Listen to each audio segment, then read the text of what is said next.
বাচ্চা বুড়ি, তুই কি চোখে থাকস না? পা কিভাবে টিপতে হবে সেটা কি তুই জানিস না? হ্যাঁ, তোকে তুই শেষ করে দে এখানে। আরে এই বুড়িটা নিয়ে তুমি আসলেই যন্ত্রণায় আছো, আমি বুঝতে পারি তো।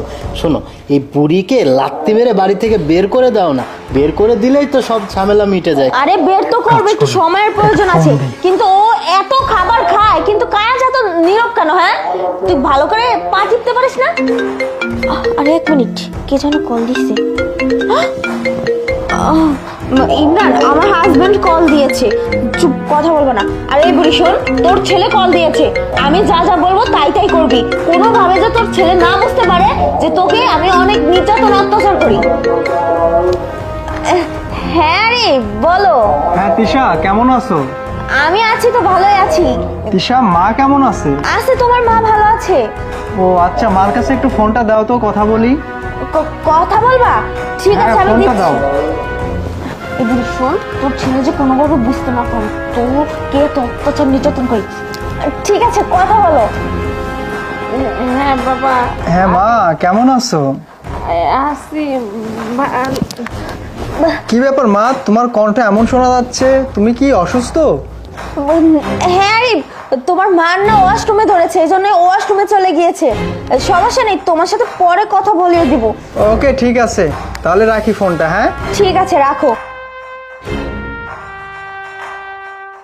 তার মানে আমি চাকরি করি আর ও বাসায় ওর বয়ফ্রেন্ড ডেকে নিয়ে এসে আমার মাকে দিয়ে অত্যাচার করাচ্ছে, তাই না? নিমক হারাম, আমার খেয়ে আমার পরে আমাকে পিঠ পিছে ছুরি। ঠিক আছে, তোকে দেখতেছি আজকে। এই বুড়ির বাচ্চার যন্ত্রণায় তুমি আসলেই অস্থির হয়ে যাচ্ছ, আমি বুঝতে পারছি তো। আর ওইদিকে হ্যাঁ, তোমার স্বামী দেশ শাসন করছে আর এই যে তোমার শাশুড়িকে তুমি শাসন করছো, ভালোই চলছে।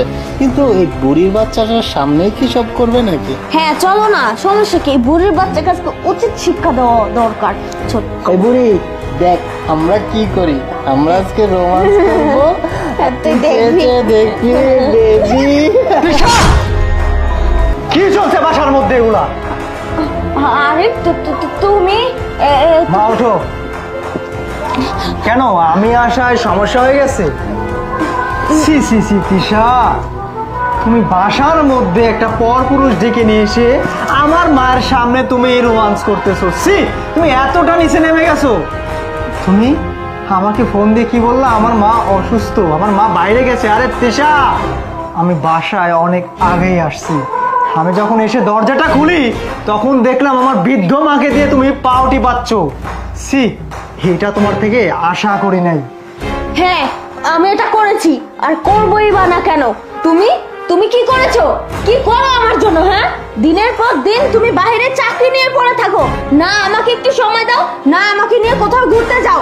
আর এই যে তোমার মা সারা দিন বাসার ভিতরে বসে বসে খায়, ওনাকে দিয়ে আমি আর কি করব বলো? এই জন্য আমি ভেবে নিয়েছি যে ইমরানের সাথে সম্পর্ক করে ওকে যেহেতু ভালোবাসি, ওর সাথে টাইম পাস করব। চুপ! ইচ্ছে করছে তোর জিবিটা টেনে একদম ছিঁড়ে ফেলি। বেহায়া, তুই আমার মাকে নিয়ে আবার কথা বলতেছিস তাই না? শোন, তোকে ভালো একটা মেয়ে ভাবতাম, কিন্তু দেখতেছি না, আমি দুধ দিয়ে কাল সাপ বাসায় পুষেছি। আর এই ছেলে, তোর বাসায় মা বোন নেই, তুই একটা বৃদ্ধ মায়ের সামনে তুই কেমনে পারিস খারাপ কাজ করতে? আসলে তোদের দোষ না, দোষ আমার বউয়ের। আমার বউ তোকে আশকারা দিছে আর তুই এই কাজ করতেছিস। শোন, তুই যা করছিস ভালো করছিস, এই মুহূর্তে আমার বাড়ি থেকে বের হয়ে যাবি, তোকে আমি ডিভোর্স দিব, তোর সাথে কথা হবে থানায়। Get out. তুমি এগুলো কেমন ধরনের কথা বলতেছো? আমি তো তোমাকে সত্যি কথা বলেই দিয়েছি, এখন কিন্তু তুমি আমাকে ডিভোর্স দিবে কেন? আমি তো তোমাকে অনেক ভালোবাসি, তুমি আমাকে ডিভোর্স চুপ! করো। তোর ওই অপবিত্র মুখে ভালোবাসার কথা মানায় না। Get out, get out. শোনো না ইমরান, ভালোই হয়েছে, আমার হাজবেন্ড আমাকে ডিভোর্স দিবে। তুমি চলো না, আমার সাথে চলো, আমরা বিয়ে করে নিব। কি বিয়ে? কিসের বিয়ে? কার বিয়ে? কার সাথে বিয়ে?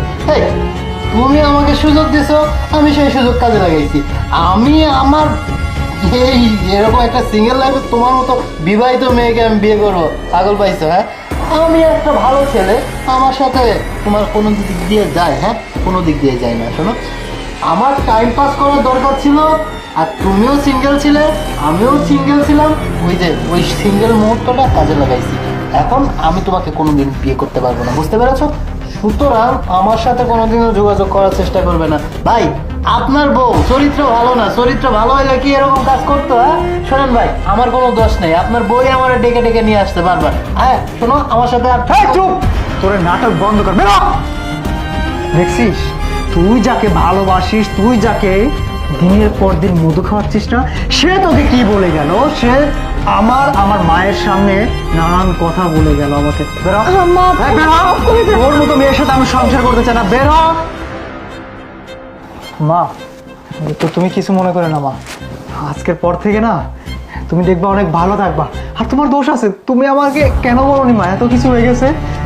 বাবা পাগল। ভয়ে কিছু কইতে পারি। চলো তো, ভালো।